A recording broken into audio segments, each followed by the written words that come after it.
वस्त्र जो है गीले हो जाएंगे, इतना पसीना आता है, इतनी गर्मी दक्षिण में तो पड़ती भी बहुत है। तो जो वैष्णव सेवा करते थे उनके मन में आया इतनी गर्मी पड़ रही है, इतना गर्म मौसम हो रहा है, ठाकुर जी की नौका विहार के लिए एक सरोवर इस पर्वत के ऊपर होता तो कितना आनंद आता। हम ठाकुर जी को सरोवर में नौका विहार कराते, ठाकुर जी को थोड़ी शीतलता मिलती, आनंद आता। इतनी व्यवस्था नहीं थी, इतने लोग नहीं थे, तो दोनों दंपति पति पत्नी दोनों लिए फावड़ा और लग गए खोदने सरोवर बनाने के लिए। अब दो लोग इतना बड़ा सरोवर बनाए तो कितनी व्यवस्था करनी पड़ेगी। बेचारे दोनों खोदते, फिर जितनी मिट्टी इकट्ठी होती उसको लेकर के जाते, दूर फेंकते। तो जो ब्राह्मण थे, उनकी जो ब्राह्मणी थी वो गर्भवती थी, उनके गर्भ में बालक था। वो जब मिट्टी उठा करके दूर कहीं फेंकने जाती तो ठाकुर जी को बड़ी पीड़ा होती। बोले कि देखो हमारे सुख के विचार के लिए दोनों कितना श्रम कर रहे हैं।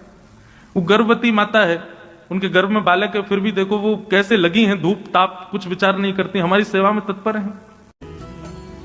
ठाकुर जी से देखा नहीं गया और ठाकुर जी इतने में ही नन्हे से एक ग्वारिया बालक बन करके आए, सांवला सा उनका रूप, और जैसे ही वो मैया मट्टी डलिया में भर के उठा के फेंकने जाती, इतने में ही वो बालक रूप में ठाकुर जी आ जाते और उनसे डलिया छिना करके स्वयं लेकर के जाते और दूर फेंक करके और फिर डलिया मैया के पास छोड़ के फिर भाग जाते। मैया बोली पता नहीं कौन नटखट बालक है, किसका बालक है, कहां से आ जाता है, मेरी डलिया उठा के भाग जाता है। पुनश्च फिर से मट्टी इकट्ठी करके जैसे ही डलिया उठाई, फिर से ठाकुर जी आ गए और फिर से डलिया छिना के और लेके जाएं और दूर पटक करके और डलिया उनके पास में के फिर भाग जाएं, और वो रोकना चाहे तो रुके नहीं।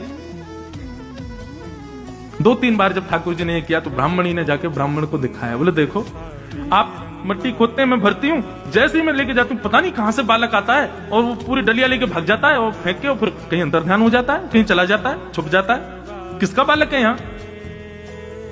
ब्राह्मण ने बोला देखो मैं देखता हूं कौन है। जैसी डलिया में पूरा मट्टी भर के जैसे ही ब्राह्मणी ने उठाया, इतने में ही जैसे ही वो बालक आया, बालक के रूप को देखते ही उनकी करधनी जैसे ही देखी, करधनी समझते हैं, कौंधनी, कमर पर जो धारण करते हैं, वो स्वर्ण की कौंधनी वही थी जो तिरुपति बालाजी ने पहनी थी। वो देखते ही ब्राह्मण समझ गए, बोले ओहो ये तो साक्षात श्री वेंकटेश भगवान आ रहे हैं।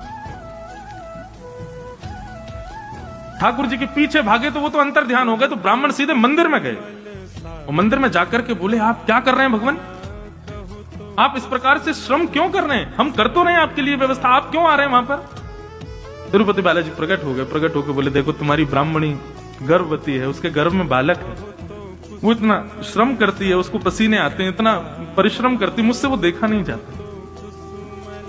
ब्राह्मण ने ऐसी बात कही कि श्री ठाकुर जी उन पर न्योछावर हो गए। ब्राह्मण बोले देखिए भगवान आपका काम है ठकुराई करना, आपका